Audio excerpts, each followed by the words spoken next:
la défense de l'intérêt public. À la Société canadienne du cancer, notre lobbying auprès des élus et nos campagnes de mobilisation ont permis d'instaurer des politiques et des lois efficaces pour lutter contre le cancer.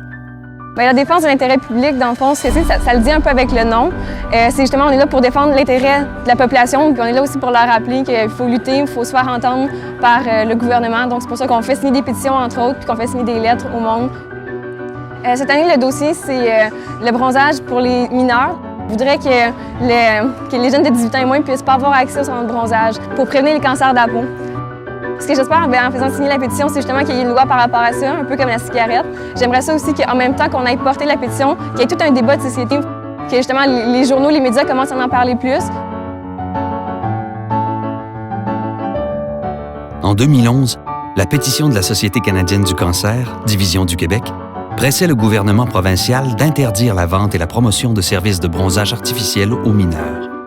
Au cours de l'été 2011, plus de 55 000 personnes ont appuyé les demandes de la Société canadienne du cancer en signant la pétition dans les relais pour la vie et lors de certains événements grand public aux 4 coins du Québec.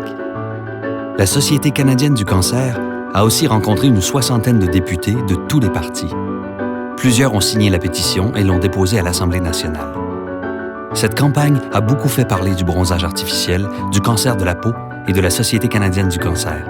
Plus de 200 reportages à la télévision, à la radio et dans la presse écrite ont alimenté le débat. Grâce aux efforts déployés, ce mouvement citoyen pourrait réussir à convaincre le gouvernement québécois d'adopter une loi pour interdire les salons de bronzage aux moins de 18 ans et freiner la hausse alarmante du nombre de cancers de la peau. C'est une initiative vraiment importante de la Société canadienne du cancer parce que justement, le nombre de cancers de la peau sont en augmentation fulgurante ces dernières années.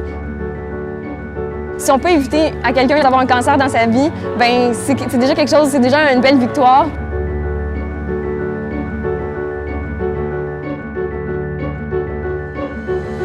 Afin de faire progresser d'autres dossiers comme la lutte contre le tabagisme, l'accès aux soins et aux médicaments et l'adoption de saines habitudes de vie, la défense de l'intérêt public rencontre les élus, fait signer des pétitions, organise des conférences de presse et travaille en partenariat avec d'autres organismes. Quels sont les résultats sur le terrain? L'exemple du tabagisme est frappant. Grâce aux lois encadrant la vente de tabac adoptées entre 1998 et 2008, plus de 500 000 personnes ont arrêté de fumer et 250 000 décès ont ainsi pu être évités. La défense de l'intérêt public est donc un bras d'action politique qui, à peu de coûts, contribue à sauver des vies. La Société canadienne du cancer a besoin de vous pour faire du bruit, se faire entendre et faire bouger les choses. N'attendez pas. Joignez-vous au mouvement. Vous pouvez avoir un impact sur la vie des personnes touchées par le cancer. Vous faites partie de la solution.